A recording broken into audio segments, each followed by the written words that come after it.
Welcome to the Focus on Why podcast. I'm Amy Rowlinson and I ask my guests one simple question. Why? Focusing on the importance of why, I share with you the relatable, uplifting and inspiring conversations I have with people from all walks of life. This podcast will encourage you to focus on your why to enable and empower you to achieve the success you desire. Have a purpose, have a plan, focus on why. Before we get started, are you thinking of creating a podcast or are you a podcast host already? As a podcast strategist, I can help you to launch or relaunch a purposeful and profitable podcast which will inspire, entertain and educate a global audience. Simply book in a one-to-one call with me right now via the Calendly link in the show notes, and together we'll focus on the purpose of your podcast. Since my last Reflections and Observations episode, quite a lot has happened in the Rowlinson household. To be more precise, just in the last week a lot has happened. What I had planned did not happen, and what happened was not planned. By now, many of you will have heard what happened to my 16-year-old son, Eddie, on the 2nd of October. If you didn't hear, firstly, be reassured that Eddie is now home and on the road to recovery.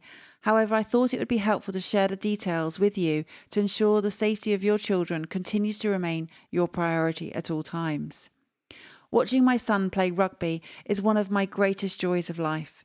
Standing on the touchline as a proud mum, this Saturday was no different. Eddie played fly half in the first 15, and after a closely fought match in the last play, they won. It was cause for a celebratory team photo and joyous singing in the changing room. However, within an hour, Eddie complained of jaw ache, a headache, and started vomiting.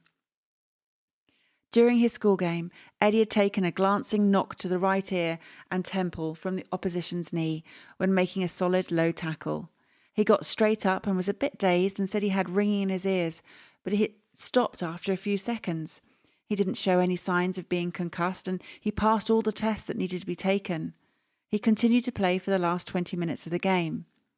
Now here we were at home and all was not well just an hour later. Immediately, my husband and I went into full concussion protocol and I called some friends to come and care for our dog. Maybe call it mother's intuition, I don't know, but I just seemed to know that this was serious and we wouldn't be back home anytime soon. I was right.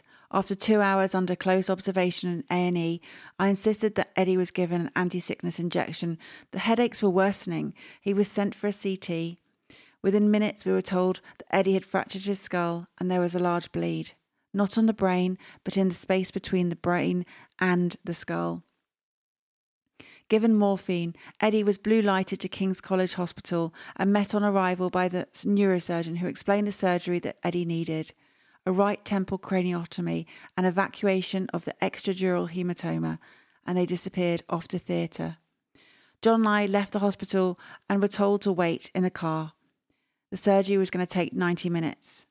But then 2 hours passed, 3, 4, we heard nothing. We went back into the hospital trying to track Eddie down. 5 hours, 6 hours, no news. Eventually, after 7 hours of waiting, the phone rang. Eddie was in recovery. The surgery had been uncomplicated. However, the reason for the delay was twofold. He'd needed sedation as he was agitated coming round from the anaesthetic. Apparently, it took 7 people to hold him down. Also, the surgeon had needed to go straight into another emergency surgery. Fast forward to less than 48 hours after his neurosurgery, we were back home. The NHS is incredible. From arriving at the Princess Royal Hospital to his release from King's College Hospital, I counted more than 50 people who helped Eddie to get the treatment that he needed. My husband and I are so grateful to everyone who made it possible for us to have Eddie back home and safe. My key learnings from this weekend are to trust my intuition, that I'm calm under pressure, and that clear, assertive communication is critical to move to the next step.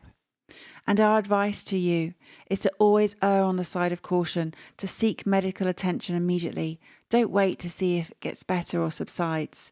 We caught Eddie's bleed early as we went straight into hospital and were asserted enough to get that CT scan. You know your child better than anyone and you can gauge the pain levels that they're going through. Eddie has a high threshold for pain, so I had to explain that his 8.5 out of 10 headache was bad and should be taken really seriously. And when it got to a strong 10, I again relayed the severity of that headache. So what now? Well, we focus on recovery. He's swollen, he's bruised, he's exhausted, but he's home, he's okay. School have been in, they've been amazing. And hopefully after half term, Eddie will be back on the touchline to watch everyone play the sport he loves. Perhaps one day, maybe next year, he'll be playing again. It's a little too soon for us to even think about that right now. Like all experienced rugby coaches, John is required to be trained in concussion awareness, and the RFU have plenty of information and training modules to deliver this.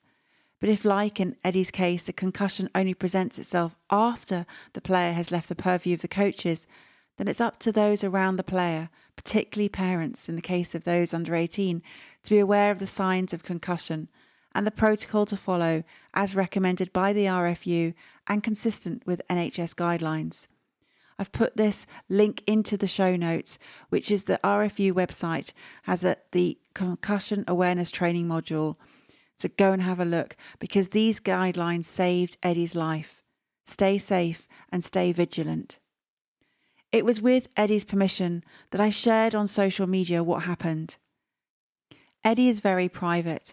However, he recognised the significance of sharing our story publicly. On LinkedIn, it's gone viral.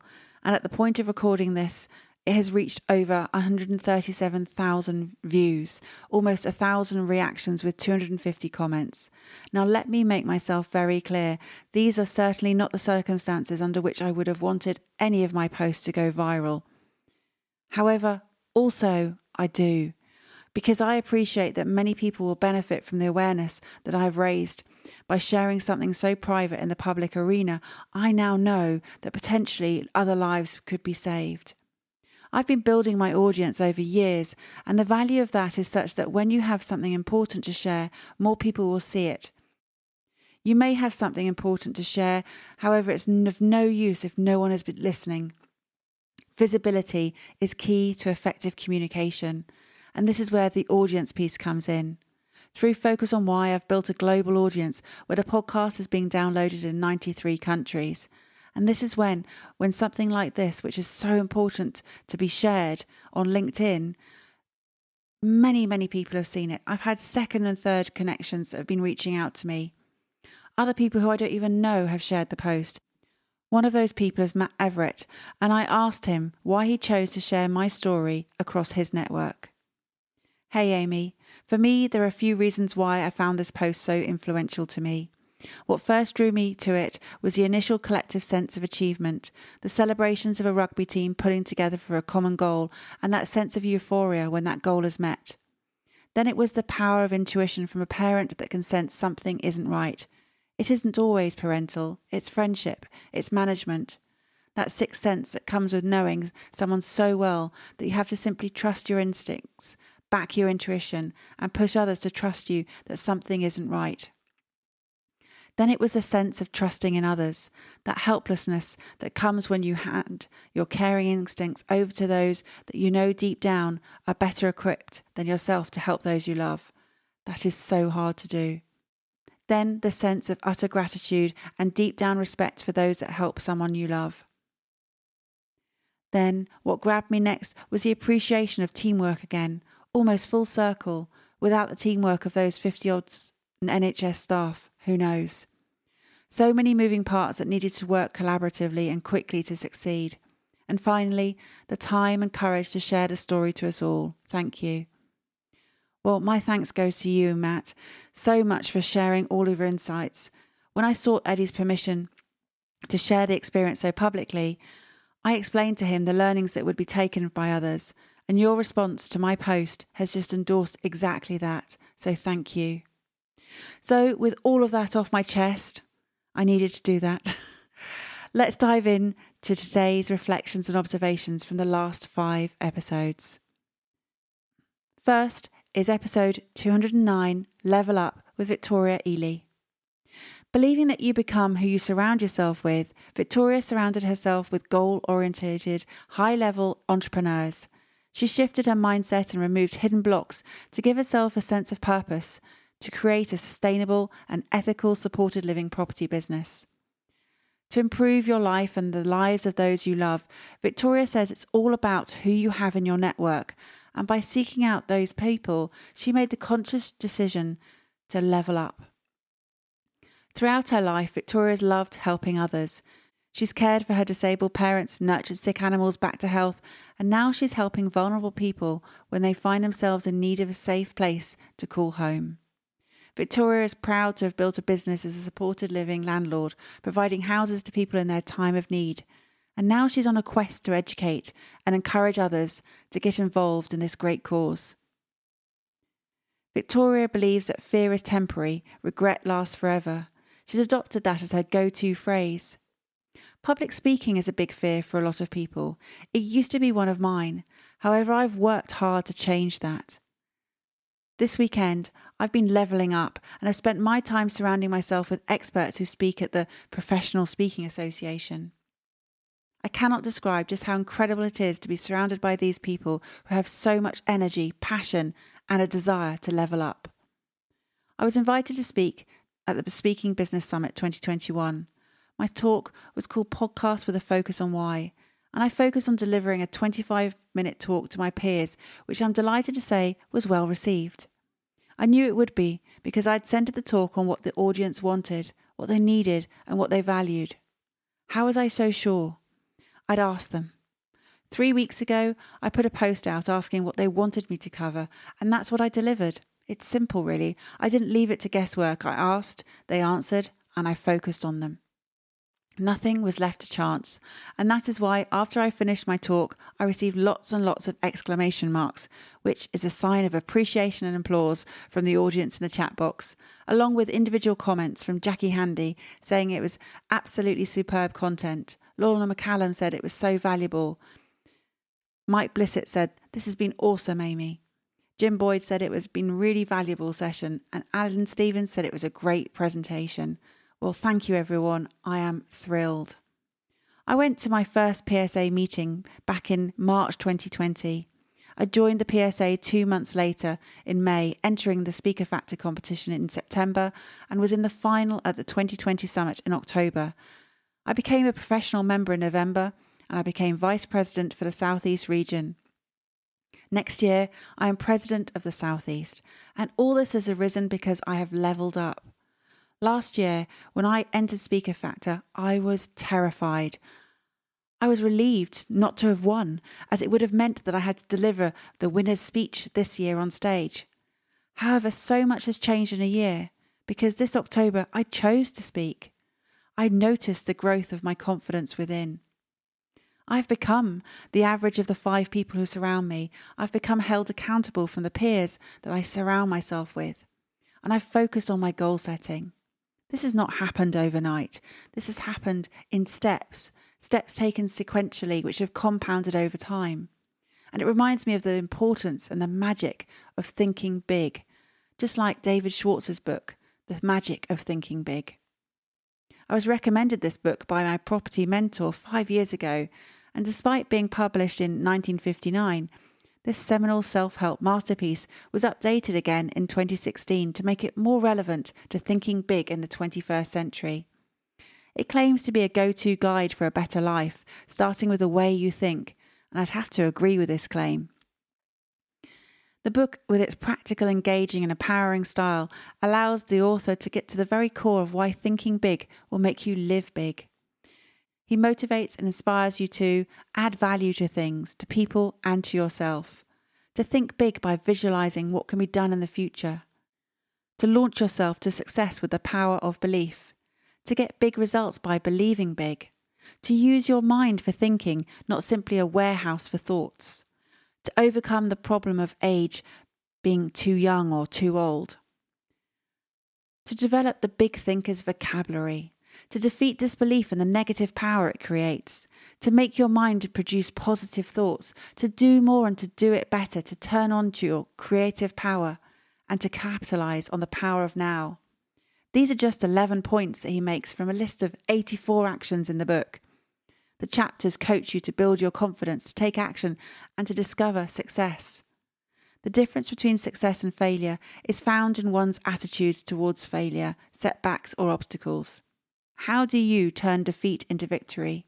This book shows you how. It shows you how to see what can be, not just what is. You are what you think you are. What do you think about you? Believe you can succeed, and you will. The size of your success is determined by the size of your belief. Think big goals and win big. Remember, the quality of the answer is determined by the quality of your question. What are you asking of yourself? And go back to Victoria's mantra, fear is temporary, regret lasts forever. How are you levelling up today?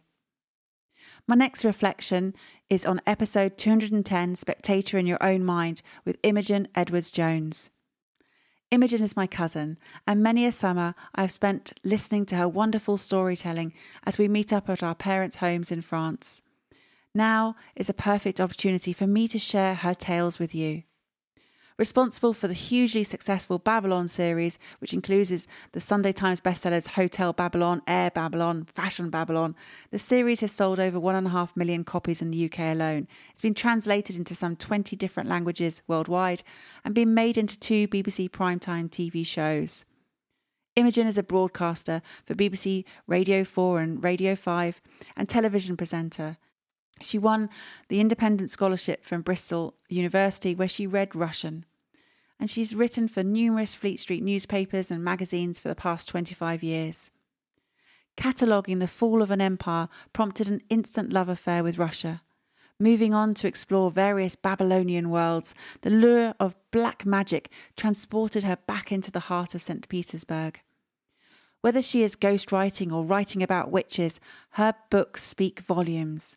Honing her state of flow to channel her writing with a clear focus on why, award-winning journalist, broadcaster, novelist and screenwriter, Imogen describes what it's like to be a spectator in your own mind.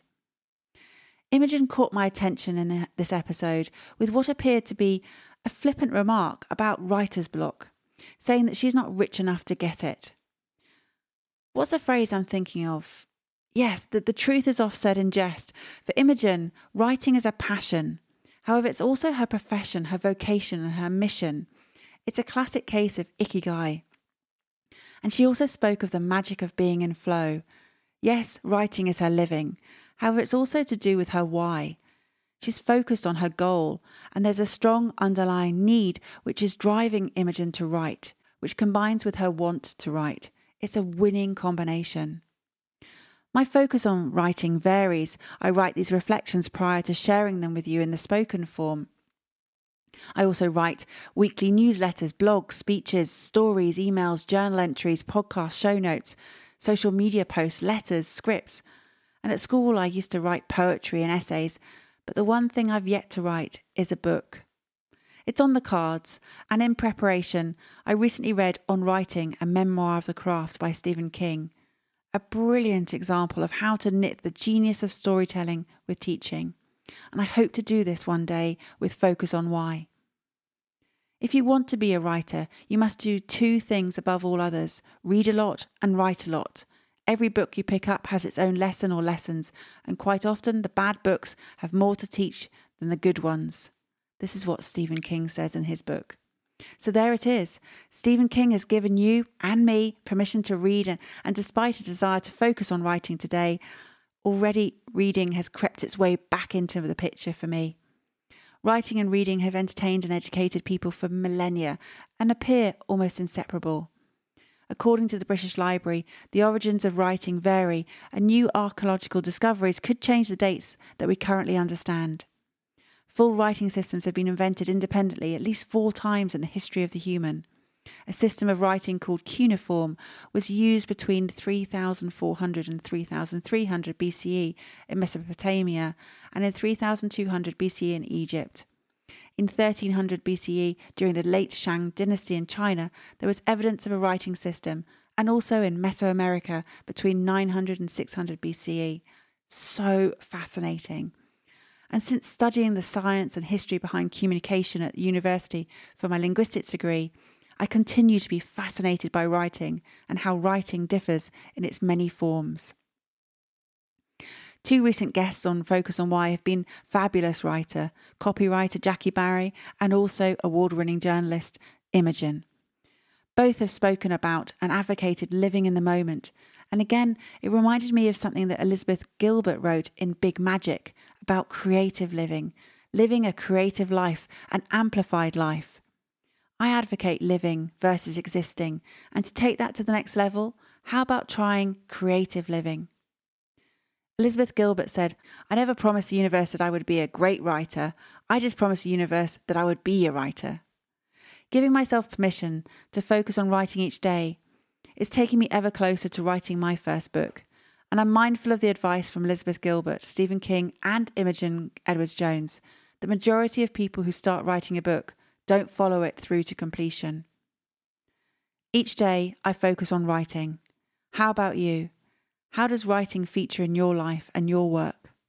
Follow the advice from the master of writing, Stephen King. Write a lot and read a lot. Next up is an episode that was supposed to have been recorded almost 19 months ago, as Katherine Morgan was instrumental in helping me to create this podcast. Due to a series of events, our recording was delayed again and again and again. However, finally, we've managed it, and there was a strange feeling of serendipity that coursed throughout this recording. Katherine is now living back in Jersey, and having turned her life around, in episode 211, Katherine shared why it was so important for her to be back in Jersey again. Katherine Morgan is a multi-award-winning qualified financial planner and an award-winning financial coach who is on a mission to reduce financial anxiety and increase financial empowerment and resilience for 1 million women around the world. Katherine says money is about three things. It's about how comfortable we feel to receive, how comfortable we are to hold on to that wealth, and then how comfortable we are to give wealth away. What would it take to break free from living with generational trauma? A low sense of self-worth and a feeling of being trapped in a constant debt and shame cycle. By removing all the guilt and shame and learning to form a better relationship with money, Katherine Morgan has taken herself on a transformational journey from being 30,000 in debt to creating a multi-six-figure business. Now helping others to create financial independence, follow Katherine in her financial shoes and understand what is to be gained from stepping into wealth. Now, I almost called this episode a sense of self-worth. Often when I'm titling these episodes, key messages pop out to me and they just stand out from the rest. And with this one, that internal sense of being good enough and worthy of love and belonging from others also stood out. Katherine talks of wealth and of value and of self-worth, of knowing your value, knowing that you matter. Talking about self-worth reminded me of the conversation I had with Manmeet Kaur Chowdhury about comparing ourselves with others. This was back in episode 81 in A Life by Design with Manmeet, where she reminded us that the grass is not greener in other people's lives. Focus on being, not doing. Focus on being kind to yourself, on challenging and silencing your inner critic. To focus on your own lane. Focus on who you are and not what you do.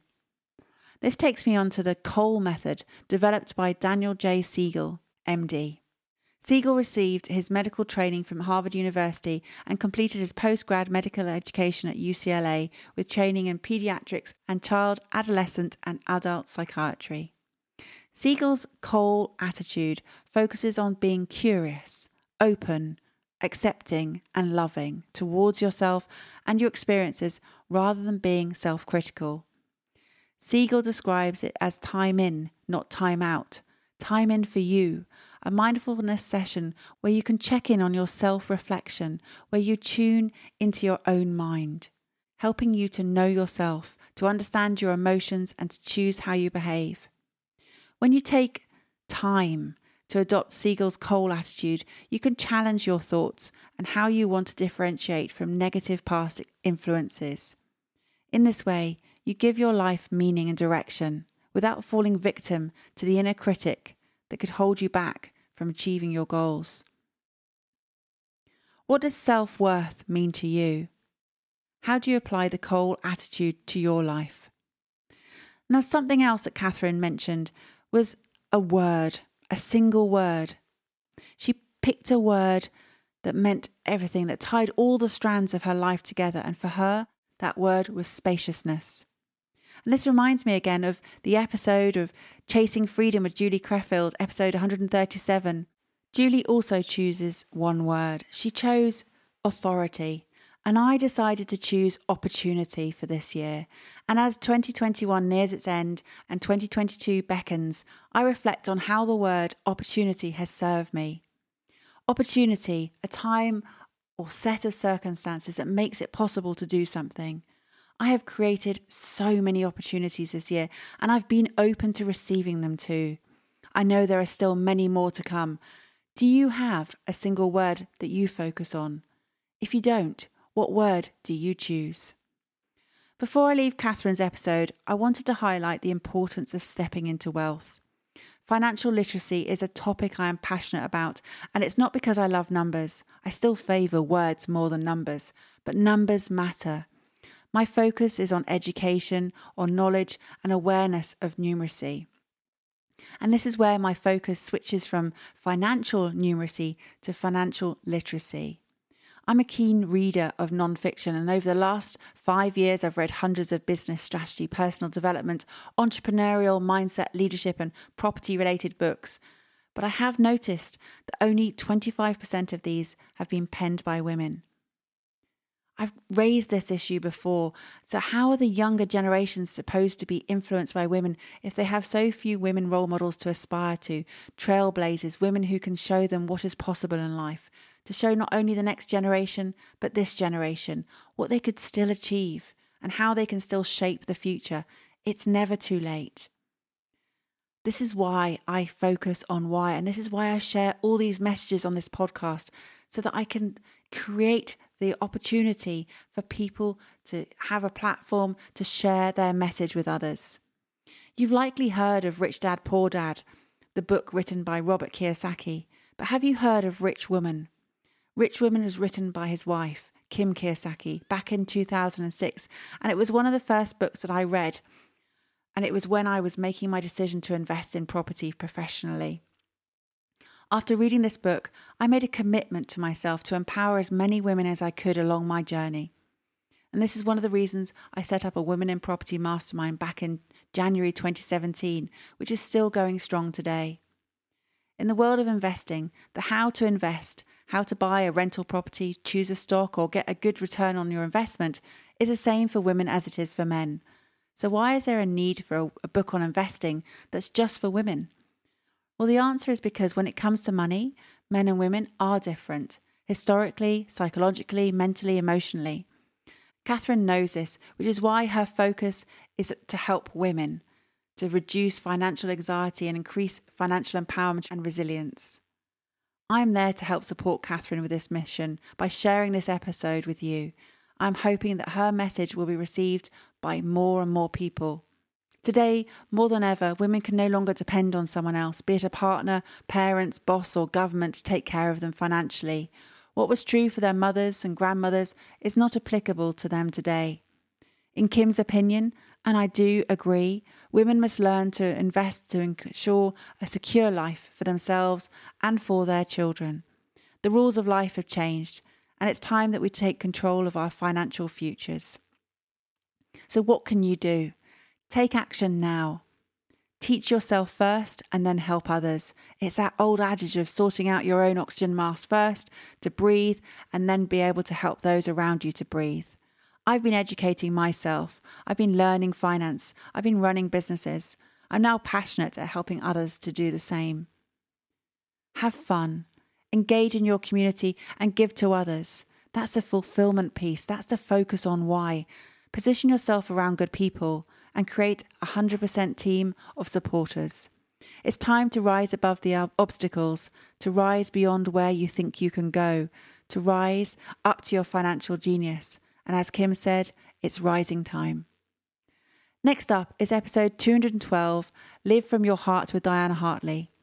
Like Katherine, Diana is an empath. In fact, there is a lot of synergy between the work that Diana and Katherine do, as they both focus on self-worth. Having spent most of her life holding her breath, it was knowing that she was finally able to express herself that Diana felt she had the freedom to breathe. As an empath and highly sensitive person struggling with her energy levels, Diana realised that she would find a better path in the entrepreneurial world. Recognising her true gift and her true voice, Diana believes that to see love in the world, you need to live from the heart. Diana's mission is to empower as many sensitive people as possible, empaths, highly sensitive people, introverts, to overcome the stereotype of "you're too sensitive" and other misperceptions that have kept their gifts silent and often unused. Diana teaches people self-worth, scrubbing away the false perceptions of who they are and embracing self-love as they have wonderful gifts to give to the world. As a little girl, Diana understood one thing: love. Earlier, I spoke of the magic of thinking big, and here I focus on living from the magic of your heart. Something struck me this week after reflecting on this episode. In fact, it was another one of my powerful shower moments. And when I say that, it was a moment that was particularly powerful, not the shower. What I focus on in my business and my personal life is aligned. I realised that for the first, maybe not the first time, but it just became so much clearer to me.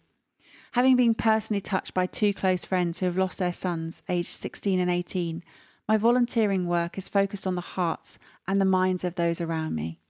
I organise fundraiser events to raise awareness of cardiac risk in the young, which provides heart screenings for 14 to 35-year-olds. With what happened with Eddie, my son, my awareness is now also turned to the minds because of the concussion awareness. Hearts and minds are where this podcast originated.